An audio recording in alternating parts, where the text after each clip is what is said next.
자, 오늘은 거짓된 비방들에 대한 반박 두 번째 8항부터 14항까지 보겠습니다. 아담의 타락에 대한 하나님의 뜻과 허용에 대해서 먼저 봅니다. 8항입니다. 하나님의 뜻과 허용의 구별이 없음. 여기서 그들은 뜻과 허용이 서로 다르다는 사실에 의지한다. 악인이 멸망하는 것은 하나님이 허용하시기 때문이지 그가 그렇게 뜻하시기 때문이 아니라는 것이다. 그 허용이라는 말이 있죠. 허용. 그래서 죄 짓는 거는 하나님의 뜻이에요. 허용이에요. 허용. 하나님이 죄 짓게 하진 않죠. 그런데 그래서 이제 우리가 죄를 범하고 하는 것은 허용 작정이라고 하는데 이거를 또 오해하면 안 돼요. 하나님의 뜻과 허용이 다르다 이렇게 생각하면 안 돼. 이게 지금 그 얘기예요. 그러니까 이 허용 작정이라는 말도 잘 안 쓰려고 하는 사람들도 있어요. 왜냐하면 그게 오해를 낳기 때문에. 그러니까 하나님이 그냥 사람한테 맡겨뒀다 뭐 이런 식으로 그런 거 하나도 없어요. 심지어 우리가 죄 짓는 것까지도 예정돼 있어요. 하나님이 죄 짓게 하지는 않습니다. 그러나 아담이 타락한 것도 다 누구의 뜻이에요? 물론 아담이 잘못이에요. 아담이 정죄받아야 돼요. 그러나 그것조차도 하나님의 뜻이에요. 이 말이에요. 그래서 허용하셨다, 허용 작정이라 해서 하나님의 뜻이 아니고 뜻과 다른 것이다 뭐 이런 식으로 생각하면 안 된단 말이에요. 이게 다 예정 가운데 있는 거예요. 작정 가운데 있는 거예요. 그러나 하나님이 그렇게 뜻하시기 때문이 아니라면 무엇 때문에 허용이라는 말을 쓴단 말인가? 허용이라는 것도 하나의 뜻이란 말이에요. 또한 하나님께서는 그저 허용만 하시고 그 어떠한 것도 정하지 않으신 채 가만히 계시고 사람이 스스로 멸망을 자초했다는 논리는 그 자체가 설득력이 없다. 그것은 마치 하나님께서 만물의 영장의 상태에 대해서 그가 뜻하시는 상태를 전혀 정해놓지 않으셨다는 것과도 같은 말이 아닌가. 그러므로 나는 주저하지 않고 곧바로 아우구스티누스의 말을 빌어서 하나님의 뜻이 곧 필연이다 라고 고백할 것이다. 그리고 마치 그가 미리 보신 일들이 진정 이루어지듯이 그가 뜻하신 바가 필연적으로 이루어질 것이라고 고백할 것이다. 하나님이 뜻하신 바가 아니면 어떤 일도 일어날 수 없습니다. 자, 뿐만 아니라 그들의 멸망은 그 원인과 근거가 그들 자신에게 있도록 그렇게 하나님의 예정에 의존하는 것이다. 야, 이게 중요해요. 그 원인과 결과가 그들 자신에게 있도록 그렇게 정하셨다는 거예요. 그러니까 아담의 타락은 누구 책임이에요? 아담의 책임이죠. 우리가 죄 짓는 건 누구 책임이에요? 하나님이 뜻하셨기 때문이지 뭐 이러면 안 되는 거예요.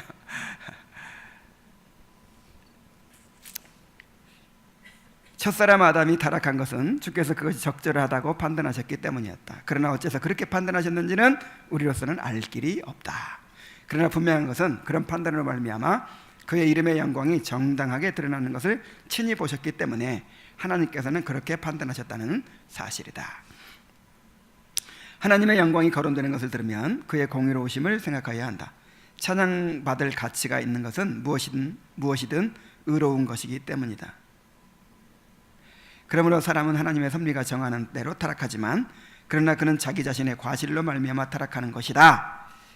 그렇다면 결국은 사람이 자기 자신의 악한 의도로 인하여 주께로부터 받은 순결한 본성을 부패시켰고 또한 그의 타락으로 말미암아 그의 후손 모두를 그와 함께 멸망으로 이끌게 된 것이다. 따라서 우리는 감추어져 전혀 알 수 없는 어떤 원인을 하나님의 예정에서 찾으려 하기보다는 오히려 우리에게 더 가까이 있는 인간의 부패한 본성에서 정죄의 분명한 원인을 찾아야 할 것이다. 그래서 물론 깊이 들어가면 하나님이 작정하지 않은 일은 어떤 일도 일어날 수 없죠. 그래서 죄 짓고 나서 뭐 잘못하고 나서 하나님이 어떤 작정과 예정 가운데 있을까 막 이러면 되게 안 돼요.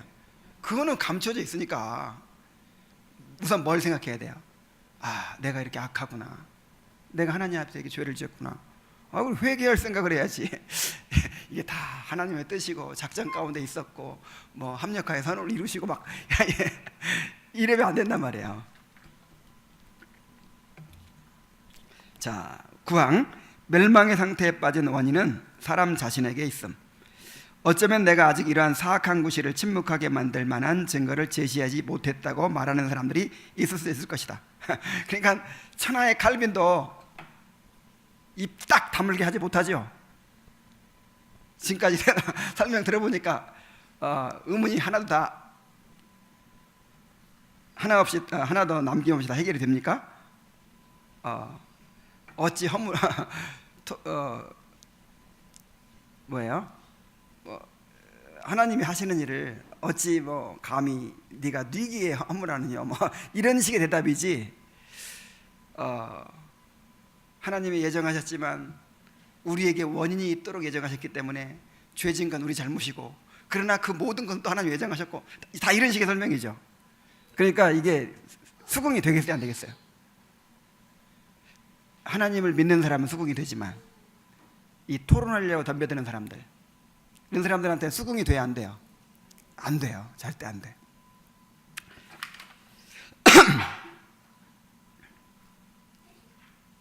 수긍이 되면 이상하죠.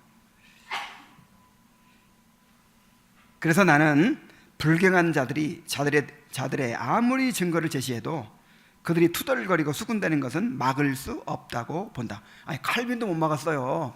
근데 우리가 무슨 재주로 막아요? 그래서 우리가 하나님 변호하려고 막 이렇게 할 필요 없어요. 그들은 하나님의 작정하심 때문에 자기들이 멸망에 이르도록 운명지어졌다고 불평하지만 그 작정하심은 지극히 공평한 것이다.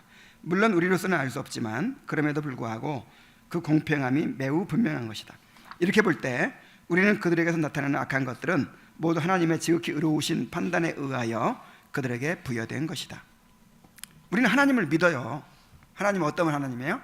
공의로우신 하나님이에요. 그래서 하나님께서 작정하시고 허락하신 일들은 다 공평한 일이고 공의로우신 일들이라는 것을 우리는 믿습니다. 그러므로 우리는 자기들의 정죄의 근원을 찾기 위해서 감추어진 하나님의 계획의 성력으로 시선을 돌리며, 또한 그 진정한 원인이 되는 본성적인 부패에 대해서는 눈을 감는 자들은 정말 패역하게 처신하는 것이라고 가르친다. 하나님의 영원하신 섭리로 말미암아 사람의 그런 비참한 처지에 있게 되도록 창조함을 받은 것은 사실이지만, 그럼에도 불구하고 그 원인은 하나님이 아니라 사람 자신에게 있는 것이다. 왜냐하면 사람이 멸망에 빠진 유일한 원인은 그 하나님의 순결한 창조의 상태에서 타락하여 악하고 불순한 부패의 상태로 빠져들어갔다는 데 있는 것이기 때문이다. 아담이 타락한 거, 심지어 인간들이 죄 짓는 것조차도 하나님의 작전 가운데 다 있어요. 하나님이 뜻하셨기 때문에 그렇게 허락이 된 것입니다. 그러나 그 책임은 우리들에게 있는 거예요. 인간에게 있는 거예요. 자, 세 번째 반론. 하나님이 사람들을 편파적으로 대하신다는 논리. 하나님께서 그의 나라를 상속할 자들로 받아들이시는 자들을 총체적인 멸망에서 해방시키는 것이 오직 하나님의 뜻의 결정이라면, 이는 하나님께서는 사람을 편파적으로 대하시는 것인데 이는 성경이 어디서든지 부인하는 것이라고 주장한다. 따라서 그 성경 그 자체가 모순이든지 아니면 하나님의 선택에는 공로에 대한 고려가 있든지 둘 중에 하나라고 결론 짓는다. 자, 이게 무슨 말이죠?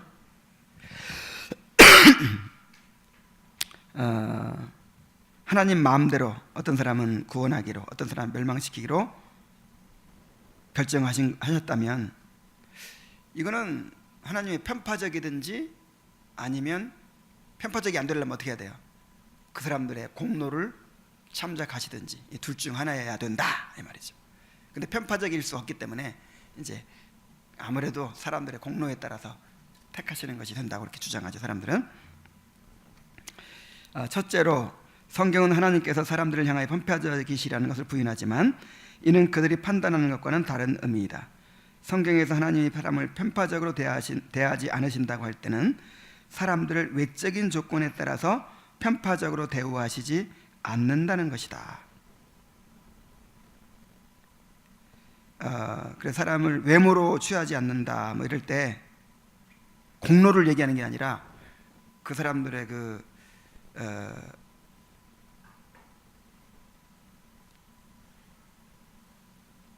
외적인 조건을 얘기하는 거죠. 공로, 선하나 악하나 이게 아니라 외적인 공로가 아니라 외적인 조건들, 가난한 자, 부한 자, 머리 좋은 자, 머리 나쁜 자, 뭐 이런 그런 의미로 이제 성경에서는 하나님이 편파적으로 대하지 않으신다 이렇게 한단 말이죠. 그러나 이 문제는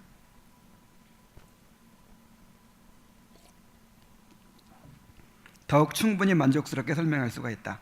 만일 그들이 두 사람의 공로가 서로 구별할 수 없을 정도로 똑같은데 하나님께서 그중 하나는 택하시고 나머지 하나는 버리시는 일이 어떻게 있을 수 있느냐고 묻는다면 나는 이렇게 반문하고 싶다.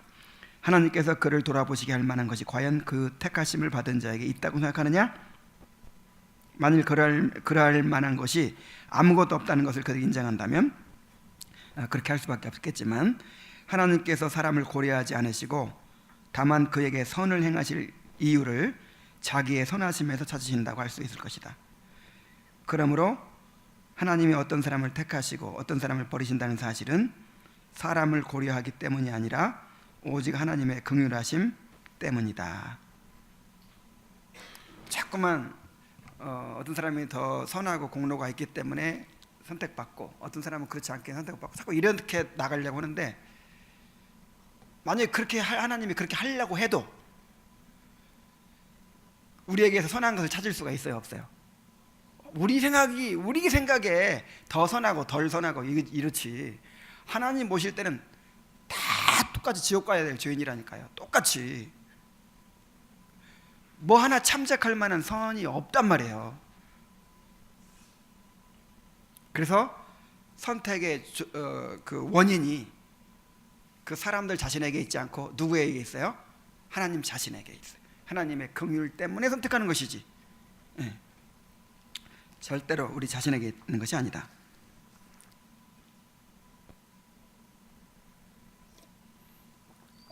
자, 11항 예정에서 나타나는 하나님의 긍휼과 의. 그러므로 어떤 이들은 하나님께서 예정하실 때에 모든 사람에게 똑같은 태도를 보이지 않으신다고 하여 하나님의 공의가 편파적이라고 거짓으로 악하게 비난한다. 그들은 말하기를 만일 모든 사람들이 죄책이 있다면 모두 똑같이 벌을 주셔야 하고 만일 모든 사람이 무죄하다면 그의 극심한 심판을 모든 사람에게 거두셔야 할 것이라고 하는 것이다.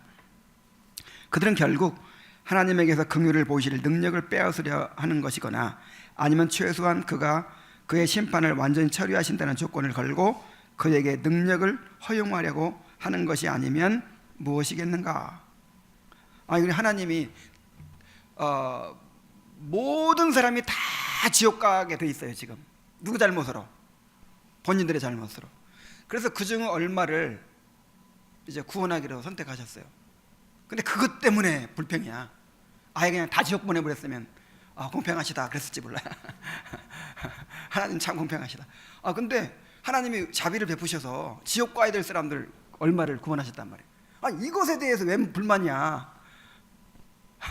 아니 하나님이 자비를 베풀었는데 왜 불만이냐고. 그래서 정말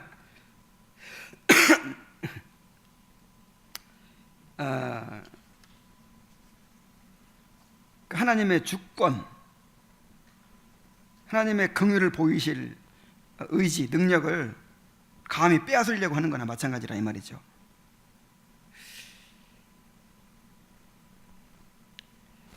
하나님께서는 그가 정죄하시는 자들에게는 그 공과에 따르는 형벌을 베푸시지만 그가 부르시는 자들에게는 공과와는 관계없이 은혜를 베푸시기 때문에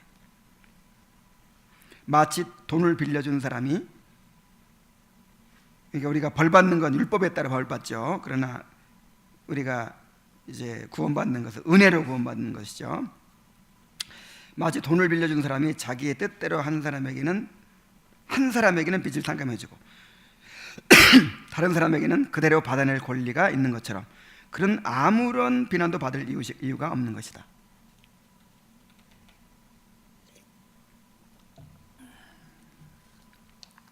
그래서 유기된 자들은 율법의 정죄에 따라 공의롭게 심판하는 것이고, 또 구원 택함 받은 자들은 하나님이 긍휼과 자비를 베푸셔서 구원하여 주시는 것이죠. 그래서 하나님의 행위에 대해서 어떤 비난도 할 수가 없어요. 그는 자격이 없는 일부 사람들에게 은혜를 주심으로써 자기의 값없는 은혜를 보여주실 수 있고, 그것을 모든 이에게 다 주지 않으심으로써 그들 모두가 받아 마땅한 그 형벌을 드러내실 수도 있는 것이다. 그래서 우리 생각에는 아니 이왕 구원하려면 그냥 다 구원하시지 왜 일부는 구원하시고 일부는 유기하실까? 그는 우리가 다 할 수 없어요. 하나님의 무한한 지혜로 행하시는 일이기 때문에. 그러나 이제 짐작해 볼 수 있는 것은 일부는 유기하심으로 그 하나님의 공의를 드러내시고, 그래서 하나님이 죄에 대해서 마땅히 벌하시는 분임을 드러내시고 하나님이 이제 영광을 받으시는 거죠.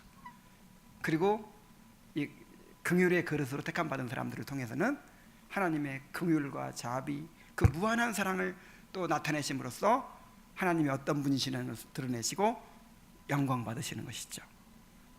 여기까지만 알아요. 우리는 성경에 이제 그렇게 나타나 있으니까. 근데 그 이상의 또 더 깊은 그거는 아직 우리가 알 수가 없어요.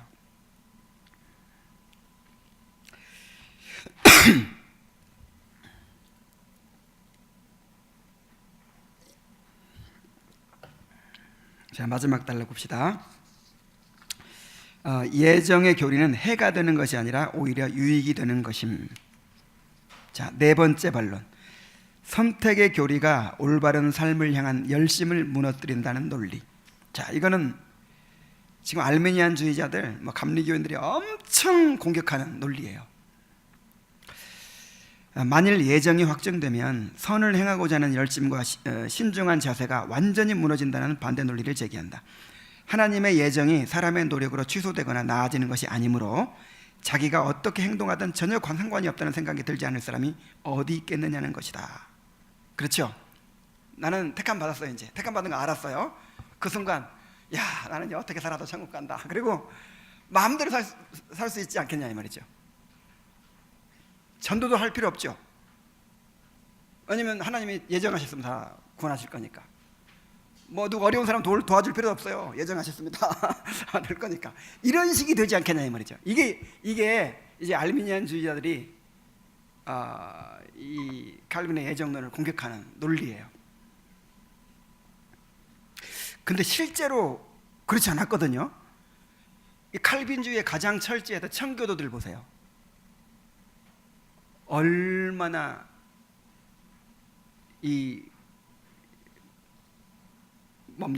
체험과 실천을 강조합니까? 하나님 택하셨으니까 알아서 하시네 이러고 있었어요? 거룩함을 위해서, 성화를 위해서 무진 애를 쓰고, 심지어 회심을 위해서도 애를 썼어요. 하나님이 주시는 선물이지만 나도 힘써야 된다는 거죠. 갈망하고 그렇게 하라고 막 했어요. 선교에도 힘쓰고 선행에도 힘쓰고 전도에도 힘쓰고. 그런 비난하는 사람들 이게 근거가 없는 거야. 이제 근거는 어디 있냐면 일부 극단적 칼빈주의자들이 있어요. 극단적 칼빈주의자들 내지는 체험이 없는, 그러니까 중생과 회심의 체험이 없는 이론만 개혁주의 신앙을 배운 사람들이 있어요. 이런 사람들은요 이렇게 빠지기 쉬워요.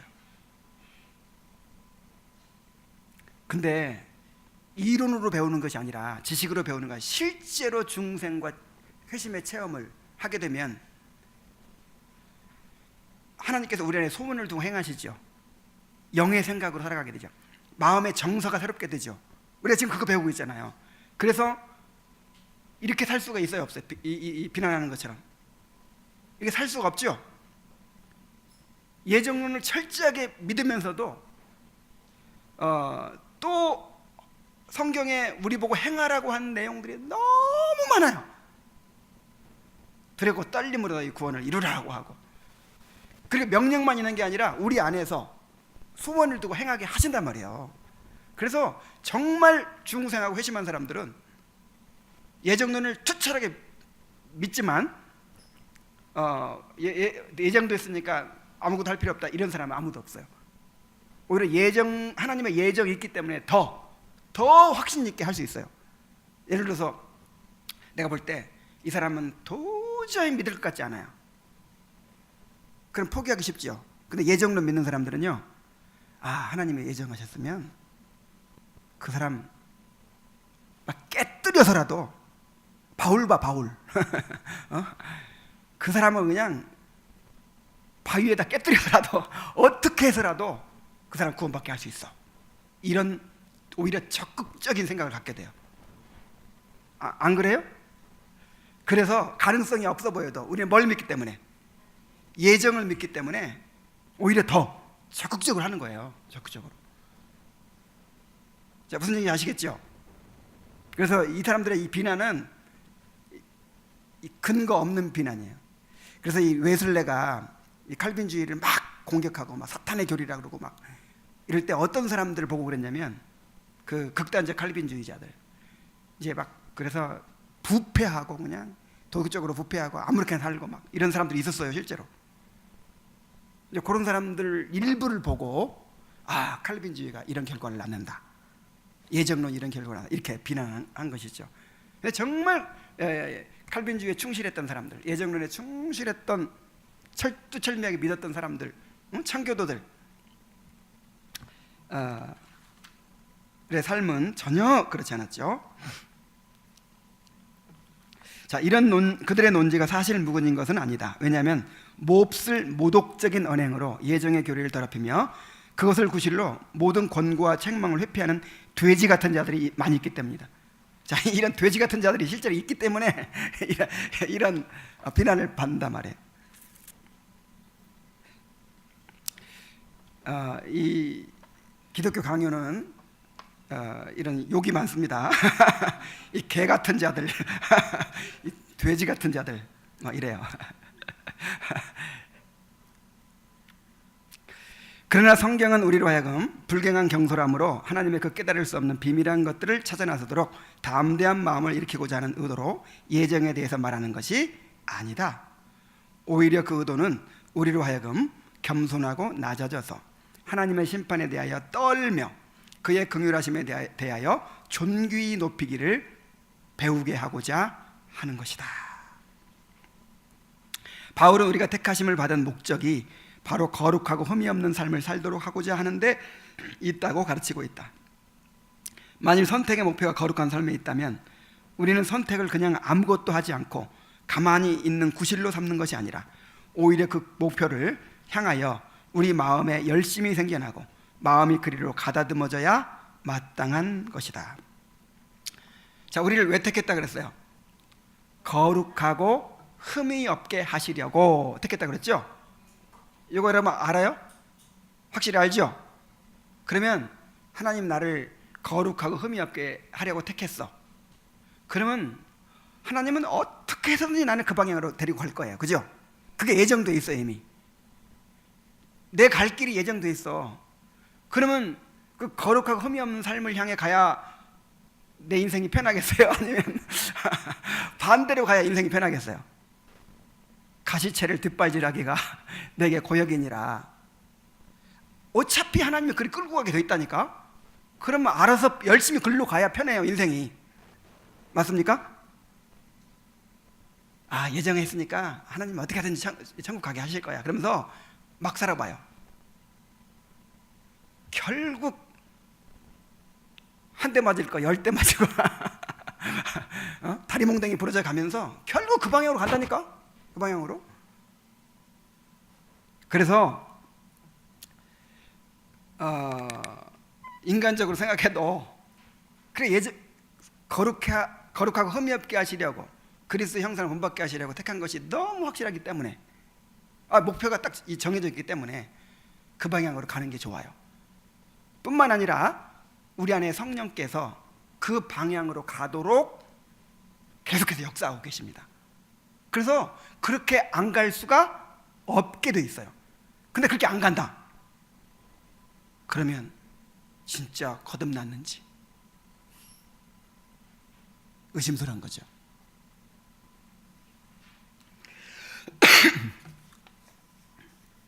그들은 하나님으로부터 정죄함을 받는 자는 아무리 하나님께 인정을 받아버리고 무죄하고 순전한 삶을 살고자 애써도 결국 하나님의 인정을 받지 못할 것이라고 말한다. 그러나 그들이 선택되지 않았다면 그런 노력이 어떻게 가능하단 말인가? 그렇죠. 하나님의 예정에 달려있다면 정말 하나님 뜻대로 살려고 그냥 천국 가려고 그냥 그렇게 무진애를 써도 결국 안 택했으니까 안 돼버릴 거 아니냐. 그러나 택하지 않았으면 그런 것을 할 수 있어요, 없어요? 없어요. 택했으니까 그런 영적인 열망이 생기는 것이고 그런 것을 추구하게 되는 것입니다. 유기된 자들에 속하는 자는 누구든지 천한 것을 위하여 예비된 그릇인 까닭에 계속되는 범죄 행위로 하나님의 진노를 자초하기를 그치지 않으며 그리하여 그들이 아무리 거부하고자 애써도 하나님의 심판이 이미 그들을 향하여 선언되었다는 것을 분명한 표징으로 확증해 보이는 것이다. 그래서 예정을 실행하신다 그러거든요. 뭐라고요? 만세전에 우리를 예정하셨어요. 그럼 그 예정을 실제로 주관적으로 우리에게 실행을 하세요. 어떻게 실행하시죠? 부르시고 거듭나게 하시고 믿음을 넣어주시고 회개케 하시고 그 다음에 또 거룩함을 추구하게 하시고 하나님 알아가게 하시고 요게 실행이에요. 예정을 실행하는 거예요. 요게. 근데 요게 없어. 그래서 우리는 말씀을 통해서 또 내 믿음을 통해서 우리가 그 예정된 것을 확신하지만 또 너희 부르심과 택하심을 굳게 하라 그랬거든요. 그러니까 우리가 성령의 이제 성령께서 우리 안에 확신을 주시거든요. 그런 성령께서 주시는 확신도 있지만 또 한 가지 확신의 통로는 뭐냐면 우리 안에서 이루시는 예정의 실행. 나를 부르시고 거듭나게 하시고 또 믿음을 주시고 회개하게 하시고 이렇게 영적인 열망으로 하나님 알아가게 하시고 이렇게 죄 지으면 너무 괴로워서 그냥 못 살게 하시고 그렇게 하나님을 추구하게 하시고 자, 요런 예정을 실행하시는 것을 보면서 나의 부르심과 택하심을 굳게 하게 되는 거예요. 근데 너희 부르심과 택하심을 굳게 하라 하기 전에 뭐라고 했냐면 더욱 힘써 그랬어요. 어떻게 해요? 더욱 힘써 믿음의 덕의 지식을 지식의 경건의 형제우애의 사랑을 더하라. 그냥 끊임없이 이 성장하기를 힘쓰는 거죠. 그래서 내가 유기된 자 같으면 그렇게 안 된다니까 하다 말지. 근데 정말 택함 받으면 열심히 힘쓰다 보면 그렇게 돼. 또 하나님 은혜를 주셔. 그러면서 이제 부르심과 택하심을 굳게 하게 되는 것입니다. 우리는 부르심과 택하심을 굳게 하라는 그런 명령을 받고 있어요. 자, 13항 보겠습니다. 다섯 번째 반론.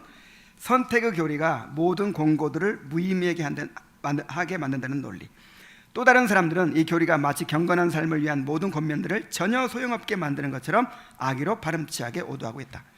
바울이 얼마나 분명하고도 단호하게 값없는 선택을 가르친 분이었는가. 그래서 그가 교훈과 권면에 냉담했는가. 자, 바울은 예정론을 너무나도 확실하게 가르쳤는데 동시에 거룩하게 살라는 교훈을 엄청나게 많이 주었죠.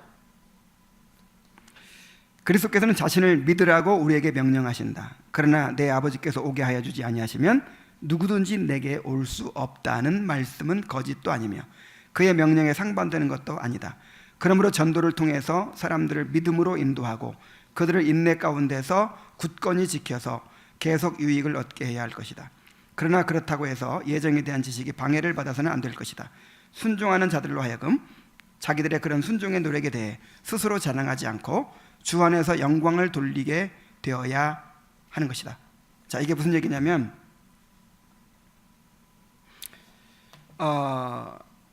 아버지께서 오게 하여 주시는 사람만 예수님께 와서 구원받게 되어 있습니다. 그러면 그냥 하나님이 예정하신 사람 알아서 구원하니까 가만히 있으면 되나요? 그게 아니라 믿으라고 또 명령이 있어요. 믿으라고. 그래서 하나님의 예정은, 하나님의 주권적인 섭리는 우리는 인격적인 존재이기 때문에 우리의 인격적인 작용을 사용하셔서 이루십니다. 그래서 나는 안 믿으려고 가만히 있었는데 그냥 갑자기 믿음을 쏙 넣어줘가지고 믿게 되고 이런 거 없다니까. 내가 믿으려고 마음을 열고 말씀을 듣고 그 다음에 내 죄를 막 살피고 회개하고 그래서 하나님께로 돌이키려고 이렇게 힘쓰고, 자, 요런 나의 지정의의 작용, 요걸 사용하셔서 하나님의 주권적인 섭리를 이루십니다. 그래서 그렇게 믿으라고 그러고 회개하라고 그러잖아요. 마치 구원이 나한테 달린 것처럼. 회개하라, 믿으라, 그리하면 구원받을 것이다 그러잖아요.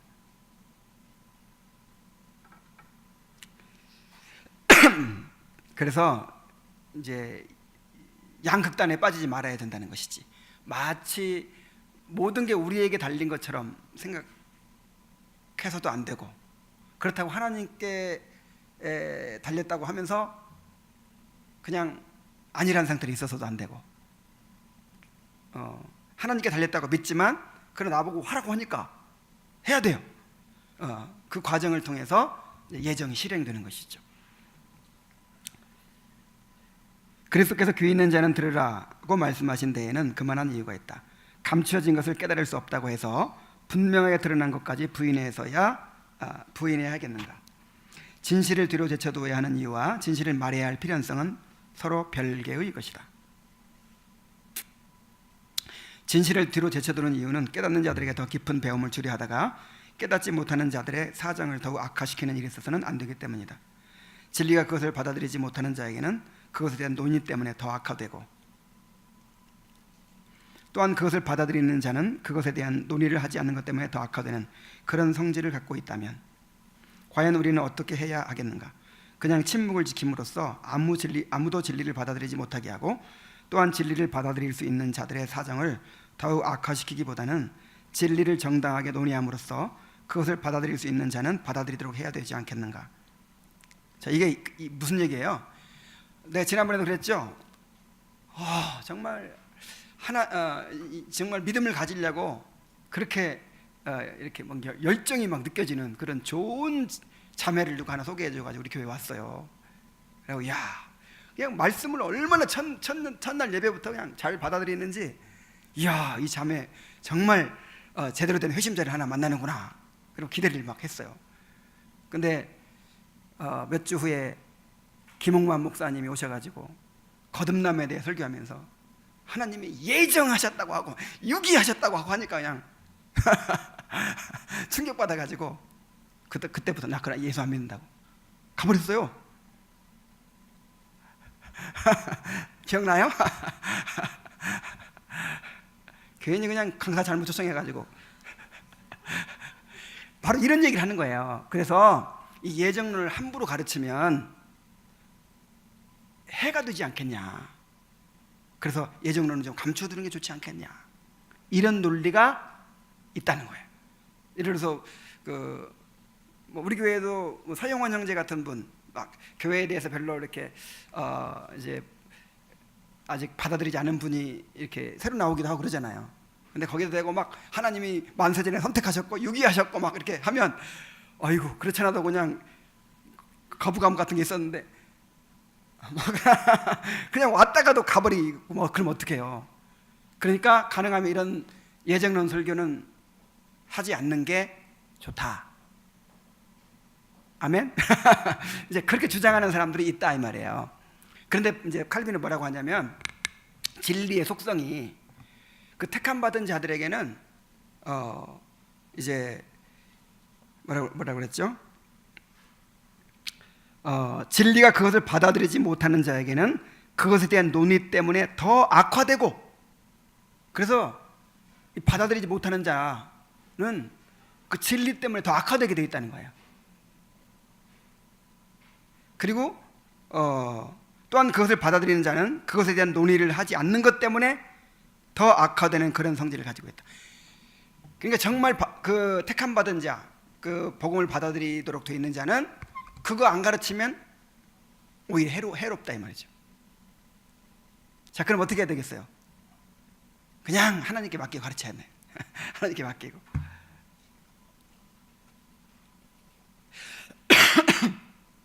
물론 좀 지혜는 있어야겠죠. 자, 오늘 우리 새신자 공부합시다. 오늘은 유기에 대해서 먼저 배웁니다. 그럴 필요는 없겠지, 그죠? 그렇지만 이제 성경에 나와 있는 말씀을 쭉 설교해 가면서 요건 안 되겠다, 이거 숨기자, 이런 식으로는 하지 말라 이 말이지. 우리는 성경의 증거를 근거로 말할 수 있는 것을 말하기를 꺼리고 있다. 진리를 받아들이지 못하는 자들에게 진리를 말했다가 오히려 그들을 실족해 하면 어떻게 할까 하는 두려움이 있기 때문이다. 그러나 우리가 진리에 대하여 침묵을 지키다가 진리를 받아들일 수 있는 자들이 그로 인하여 거짓에 빠지면 어떻게 할까 하는 두려움은 없다. 오늘날 교회들이 여기에 빠져 있습니다. 이 목사님들이 하나같이 하는 얘기가 너무 교리를 가르치면요, 교인들이 너무 힘들어하고 이렇게 이제 안 나올까 봐 걱정하는 거예요. 이렇게. 근데 기우라고 생각해요. 실제로 우리 교리를 가르치면요 좋아해요. 그렇죠? 알고 싶어하는 게 있어요. 겉으로 볼 때는 설교 좀 빨리 끝났으면, 일찍 끝났으면, 항상 이런 게 있죠. 설교 좀 일찍 끝나기를 바라고, 되도록이면 안 배우기를 바라고, 먼저 놀기를 바라고. 육신이 있기 때문에 늘 그런 마음이 있지만 사람의 마음 깊은 곳에는 사람은 영적인 존재이기 때문에 진리에 대한 갈급함이 있어요. 그래서 겉모습만 보고, 나는 지금 오늘날 교회가 다 그런 문제에 빠져 있다고 생각해요. 그래서 이 표면적인 필요, 그래서 이 느끼는 필요, 또 그다음에 실제적 필요, 이런 말이 있어요. felt need, 그다음에 real need. 당장 사람들이 원하는 게 있어요. 당장 사람들이 뭘 원하죠? 당장 편하고 싶지, 당장 좋은 소리 해주면 좋아하죠. 그러나 여러분 복 받으십시오 하고 맨날 당신은 사랑받기 위해 태어난 사람입니다, 맨날 이렇게 좋은 소리 해주면 당장은 좋은 것 같은데 공허하죠. 뭔가 채워지지 않죠. 이 리얼 리드가 채워지지 않는 거예요. 그래서 정말 나는 이 사람은 다 영적이라고 생각해요. 그래서 정말 진리를 알기 원해요.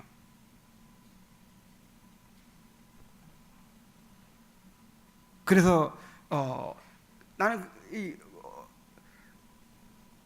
하다못해 소요린 문답 가르치는 것도 두려워해요. 그거 사람 힘들어하지 않나, 뭐 이렇게. 그리고 안 한다니까. 항상 이렇게 이제 주스로 따지면 100%짜리가 있고 50%짜리가 있고 10%짜리가 있죠. 한 10%짜리 이렇게 그런 것만 이제 먹이는 거예요. 근데 내가 해보니까 사람들은 다 아무리 육신적으로 보여도요, 막 힘들고 막 안 하려고 막 빼면서도 진짜 이렇게 진리에 대해서 배우면 좋아해요. 왜냐하면 마음속 깊은 곳에 그런 갈망이 있기 때문에. 그래서 난 이 말이 참 오늘날 우리가 새겨드려야 될 말이라고 생각해요. 진리를 받아들이지 못하는 자들에게 진리를 말했다가 오히려 그들을 실족해 하면 어떻게 할까? 설교를 너무 길게 했다가 교회 안 나오면 어떡할까? 아니면 너무 어려운 거 가르쳤다가 재미없다고 하면 어떡할까? 이런 두려움은 있는데, 우리가 진리에 대해서 침묵을 지키다가 진리를 받아들일 수 있는 자들이 그로 인하여 거짓에 빠지면 어떻게 할까 하는 두려움은 없어요. 그래서 그런 거 가르쳐주는 신천지로 가는 거예요.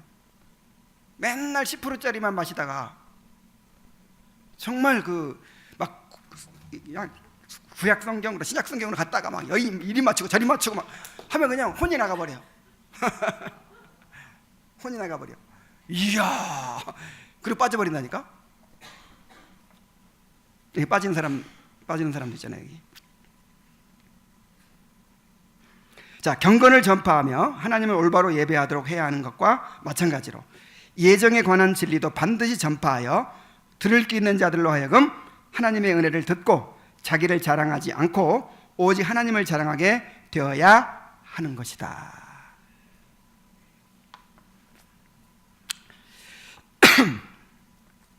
자, 아우구스티누스의 말이었죠. 이제 마지막 14항입니다. 아우구스티누스의 지혜로운 가르침. 그는 진리를 말하면서도 동시에 적절하게 말할 수 있다는 것을 우리에게 상기시켜준다. 만일 사람들에게 이런 식으로 이야기한다고 하자. 여러분이 믿지 않는다면 그것은 바로 여러분이 멸망에 들어가도록 이미 하나님께서 정해놓으셨기 때문이요. 그것은 가르치는 것이 이렇게 말하면 그것은 가르치는 것이 아니라 저주하는 것이다. 그랬어요. 그러니까 예정론 가르쳐야 된다고 해서 막 이런 식으로 하면 안 된단 말이에요. 자, 어떻게 얘기합니까? 우리는 누가 예정된 자에 속하며 또 누가 속하지 않은지를 모르기 때문에. 자, 언제까지 몰라요? 죽을 때까지 몰라요. 죽을 때까지 우리는 몰라요. 모든 사람들이 구원받기를 원하는 마음의 소원을 가져야 마땅할 것이다. 그렇기 때문에 우리는 우리가 만나는 모든 자들을 우리의 평안에 함께 참여하는 자들로 만들기를 힘써야 하는 것이다. 그러나 우리의 평안은 평안을 받을 사람들에게 임하게 될 것이다. 그러므로 우리는 건전하고도 엄중한 책망을 모든 사람에게 약처럼 사용하여 그들 스스로 멸망하거나 혹은 그들이 다른 이들을 망하게 하지 않도록 해야 할 것이다. 그러나 그런 책망을 통해서 하나님께서 미리 아시고 예정하신 자들에게 유익을 주는 문제는 오직 하나님께 속한 것이다. 그래서 우리가 정말 지혜롭게 어떻게 예정론 같은 것을 가르쳐야 할지를 잘 적용해야 될지를 잘 보여주고 있죠. 그래서 우리가 예정되었는지 안 예정되었는지는 알 수 없기 때문에 그거 알아내라고 예정론 가르치는 거 아니에요. 내 자신에 대해서 이제 구원의 확신을 가지고 또 하나님의 위로를 얻고 그 다음에 또 은혜를 깨닫고 겸손해지도록 그렇게 이제 하는 것이지. 요 사람 이 강팍하고 완고해서 이건 유기된 자가 틀림없어. 절대로 그래서는 안 되고, 너 하는 걸로 봐서 너 응? 막 이런 식으로 해서는 절대로 안 돼 말이야. 끝까지 그 사람이 구원받을 가능성이 있는 택함 받은 사람일지도 모른다는 생각을 가지고 끝까지 복음 전하고 끝까지 권면하고 그렇게 해야 된다는 것입니다. 자, 오늘 목이 쉬어가지고 내일 설교도 못할 것 같고 막 그래가지고 오늘 쉴까도 그랬어요. 근데 무사히 마쳤습니다. 우리 이제 기도하기 전에 우리